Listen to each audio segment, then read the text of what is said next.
C'est RMC et le parti pris, c'est RMC, c'est Hervé Gattegno tous les matins. Bonjour Hervé. Bonjour. 1 millier de migrants au moins sont morts noyés en quelques jours.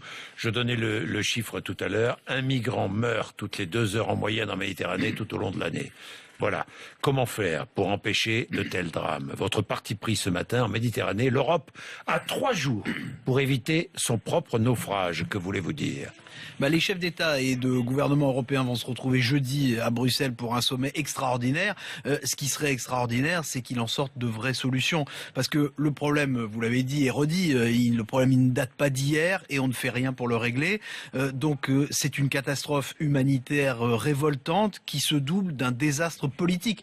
Alors si les Européens n'arrivent pas cette fois à s'entendre sur ce qu'il faut faire pour éviter cela, avec des mesures concrètes, pas seulement des intentions, avec des mesures concrètes comme on est capable de le faire par exemple pour sauver le système bancaire. Oui. Alors oui, vraiment, on pourra dire que l'Europe ne sert à rien. Et ça, à ce moment-là, ce sera un deuxième naufrage. Vous voulez dire qu'on déploie plus d'énergie et d'argent pour sauver un système bancaire que pour sauver des centaines de milliers de personnes, de pour femmes, l'instant, c'est d'enfants. incontestable. Quand on a voulu sauver le système bancaire, ça a marché. Et pour l'instant, il ne se passe rien en Méditerranée. Mais est-ce qu'il y a des solutions? Parce que l'Europe ne peut pas laisser mourir tous ces migrants, mais elle ne peut pas les accueillir non plus tous. Que faudrait-il faire? En tout cas, il faut sortir de cette alternative sans issue qui est la surveillance ou l'assistance. C'est-à-dire les empêcher de venir avec plus de garde-côtes ou alors les empêcher de mourir avec plus de navires de secours. Il faut évidemment faire les deux. Ça veut dire concrètement commencer par aider l'Italie et la Grèce, qui sont les principaux concernés. Mais ça ne suffit pas. Il faut aider massivement l'Afrique pour que ces millions de gens qui fuient la guerre et la misère puissent avoir un avenir chez eux. Ce n'est pas de l'idéalisme de dire ça. Il faut le faire par humanité, par nécessité aussi, et surtout parce que c'est notre intérêt.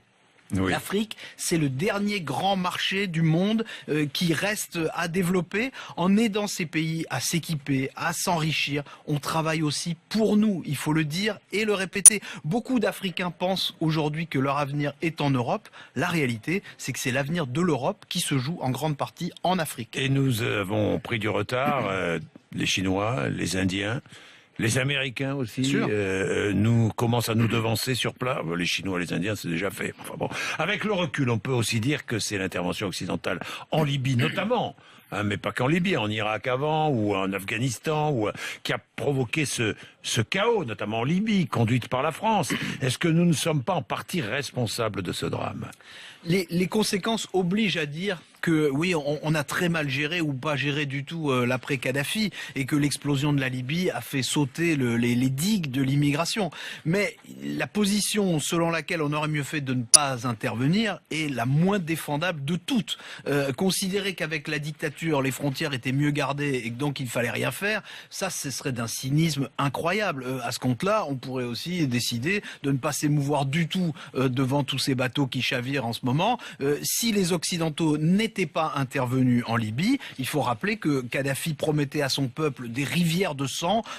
Être noyé dans le sang, ça n'est pas mieux que d'être noyé en Méditerranée. Mais la réticence des opinions européennes est très forte, qu'il s'agisse d'accueillir plus d'immigrés ou d'aider financièrement les pays d'origine de ces immigrés. Comment peut-on faire pour surmonter cette réticence, cette résistance, je dirais même des opinions? C'est tout le problème de cette construction chimérique qui s'appelle l'Union européenne, c'est-à-dire 28 pays qui devraient avoir une seule politique. Or, tous les dirigeants politiques dans ces pays sont confrontés aux égoïsmes nationaux, plus la xénophobie qui monte et qui est renforcée par la crise, d'où la pédagogie indispensable sur l'intérêt décisif que nous avons à aider ces pays. Vous savez, il y a une phrase qu'on entend souvent dans le débat politique, notamment en France. On nous dit « il faut être fier d'être français ». Quand on voit l'état du monde, je crois que c'est plutôt une chance d'être français. En tout cas, si c'est pour voir des milliers d'hommes et de femmes mourir au large de nos côtes sans rien faire, je ne vois vraiment pas de quoi on pourrait être fier. Bien, merci Hervé Gattegno.